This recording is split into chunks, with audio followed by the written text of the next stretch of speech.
The music of Erich Zann by H.P. Lovecraft. Read to you by Marty Needs to Read More.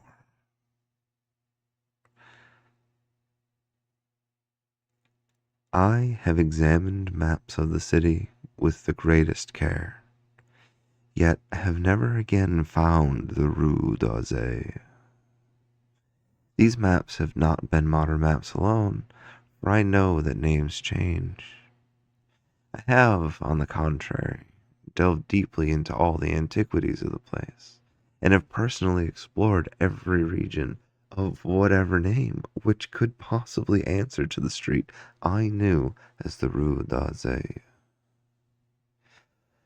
But despite all I have done, it remains a humiliating fact that I cannot find the house, the street, or even the locality where, during the last months of my impoverished life as a student of metaphysics at the university, I heard the music of Erich Zann.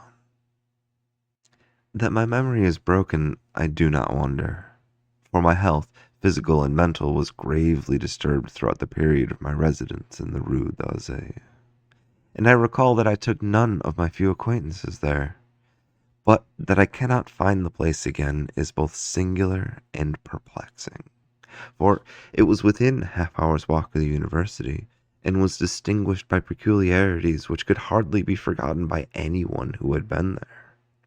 I have never met a person who has seen the Rue d'Orsay. The Rue d'Orsay lay across a dark river, bordered by precipitous brick blear-windowed warehouses, and spanned by a ponderous bridge of dark stone. It was always shadowy along that river, as if the smoke of neighboring factories shut out the sun perpetually. The river was also odorous with evil stenches which I have never smelled elsewhere, and which may some day help me to find it, since I should recognize them at once.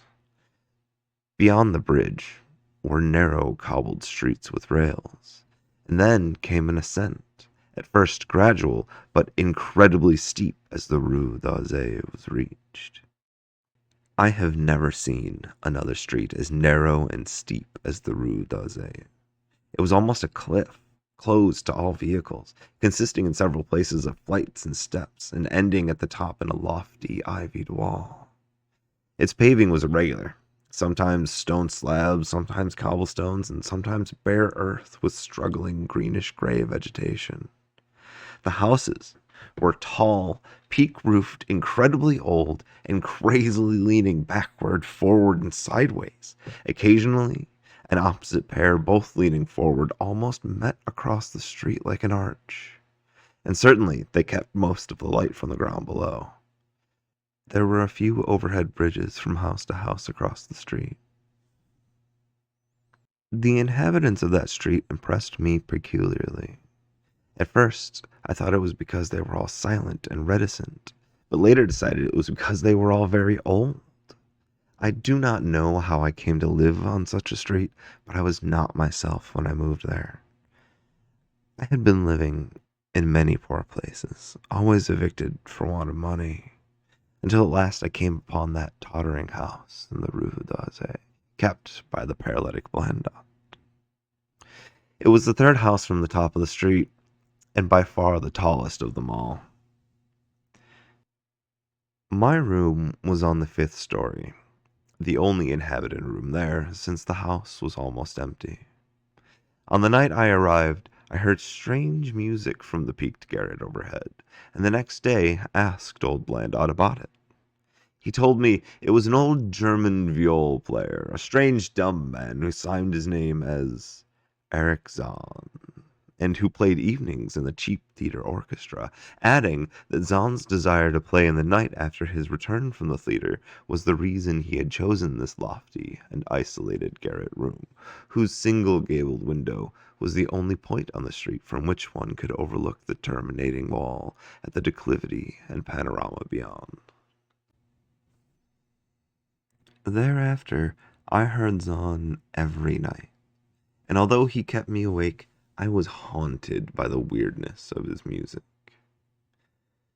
Knowing little of the art myself, I was yet certain that none of his harmonies had any relation to music I had heard before, and concluded that he was a composer of highly original genius. The longer I listened, the more I was fascinated, until after a week I resolved to make the old man's acquaintance. One night, as he was returning from his work, I intercepted Zann in the hallway and told him that I would like to know him and be with him when he played. He was a small, lean, bent person with shabby clothes, blue eyes, grotesque satyr-like face, and nearly bald head, and at my first words seemed both angered and frightened. My obvious friendliness, however, finally melted him, and he grudgingly motioned me to follow him up the dark, creaking, and rickety attic stairs.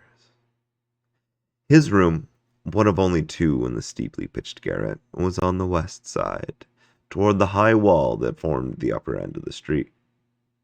Its size was very great, and seemed the greater because of its extraordinary bareness and neglect. Of furniture, there was only a narrow iron bedstead, a dingy washstand, a small table, a large bookcase, an iron music rack, and 3 old-fashioned chairs. Sheets of music were piled in disorder about the floor. The walls were of bare boards, and had probably never known plaster, whilst the abundance of dust and cobwebs made the place seem more deserted than inhabited. Evidently, Erich Zann's world of beauty lay in some far cosmos of the imagination. Motioning me to sit down, the dumb man closed the door, turned the large wooden bolt, and lighted a candle to augment the one he had brought with him.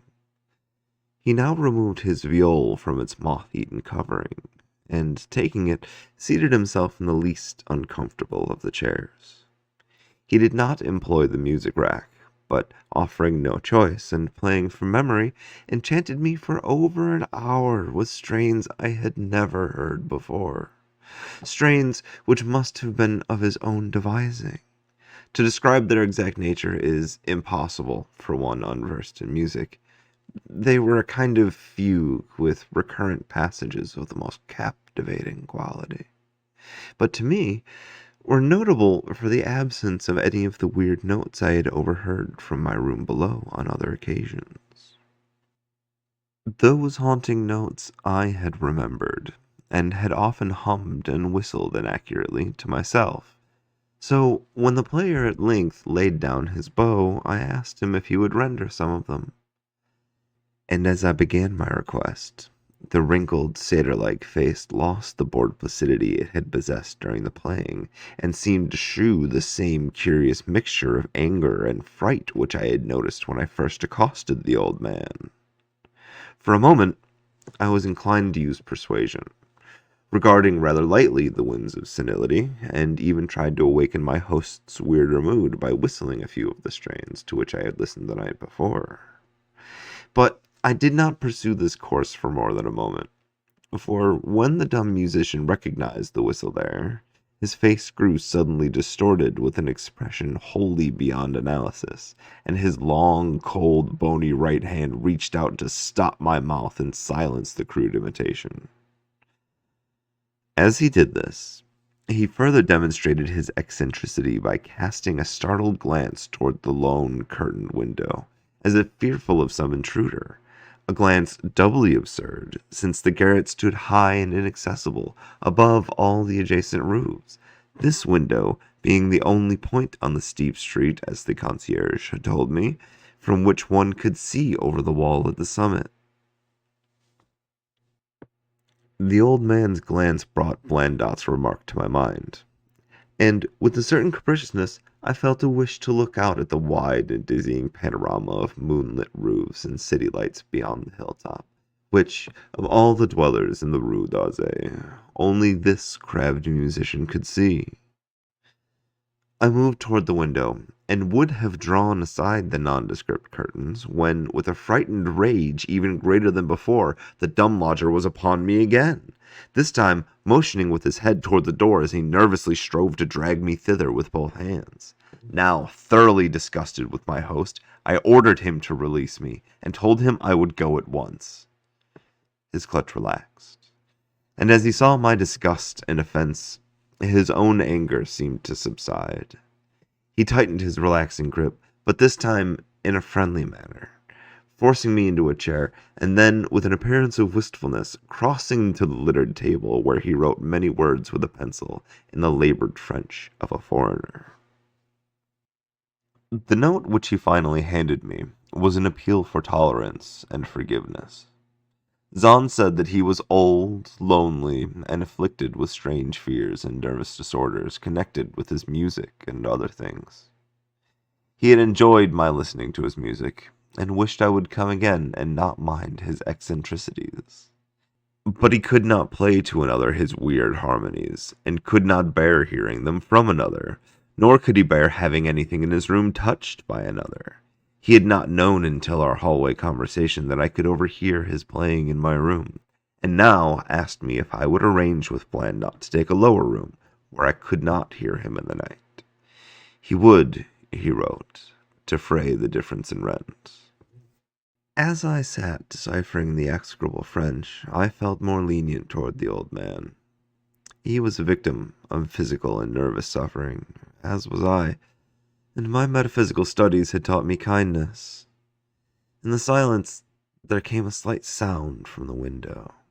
The shutter must have rattled in the night wind, and for some reason I startled almost as violently as Erich Zann. So, when I had finished reading, I shook my host by the hand and departed as a friend. The next day, Blandot gave me a more expensive room on the third floor, between the apartments of an aged moneylender and the room of a respectable upholsterer. There was no one on the fourth floor. It was not long before I found that Zann's eagerness for my company was not as great as it had seemed while he was persuading me to move down from the fifth story. He did not ask me to call on him, and when I did call, he appeared uneasy and played listlessly. This was always at night. In the day, he slept and would admit no one. My liking for him did not grow, though the attic room and the weird music seemed to hold an odd fascination for me. I had a curious desire to look out of that window, over the wall and down the unseen slope, at the glittering roofs and spires which must lie outspread there. Once, I went up to the garret during theater hours, when Zann was away, but the door was locked. What I did succeed in doing was to overhear the nocturnal playing of the dumb old man. At first, I would tiptoe up to my old fifth floor. Then I grew bold enough to climb the last creaking staircase to the peaked garret. There, in the narrow hall, outside the bolted door with the covered keyhole, I often heard sounds which filled me with an indefinable dread. The dread of vague wonder and brooding mystery.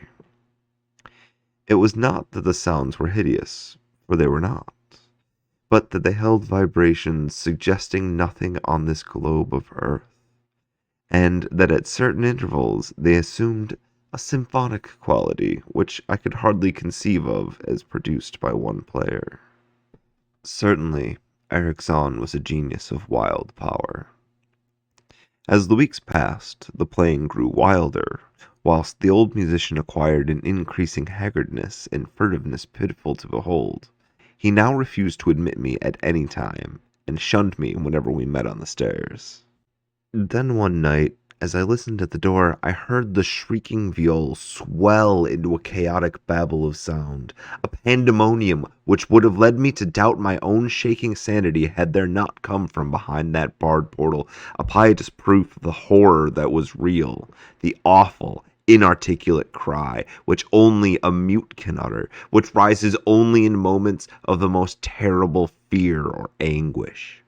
I knocked repeatedly at the door, but received no response. Afterwards, I waited in the black hallway, shivering with cold and fear, till I heard the poor musician's feeble effort to rise from the floor by the aid of a chair.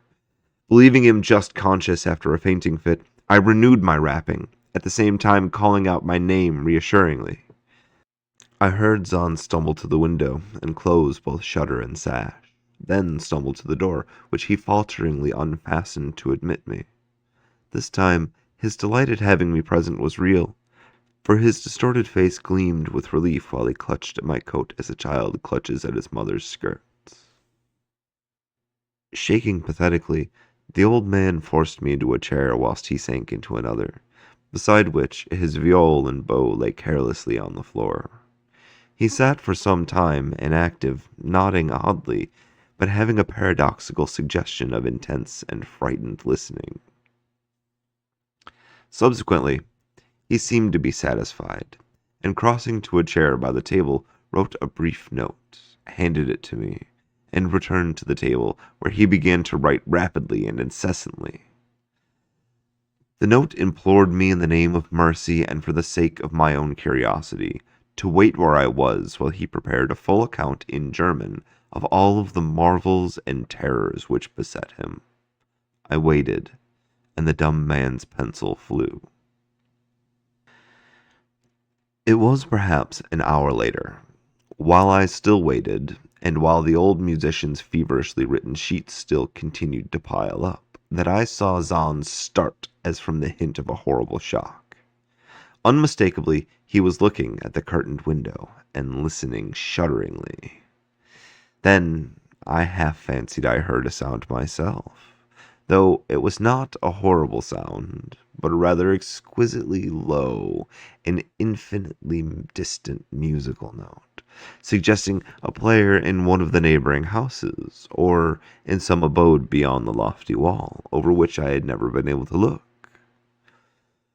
Upon Zann the effect was terrible, for dropping his pencil suddenly, he rose, seized his viol, and commenced to rend the night with the wildest playing I had ever heard from his bow, save when listening at the barred door.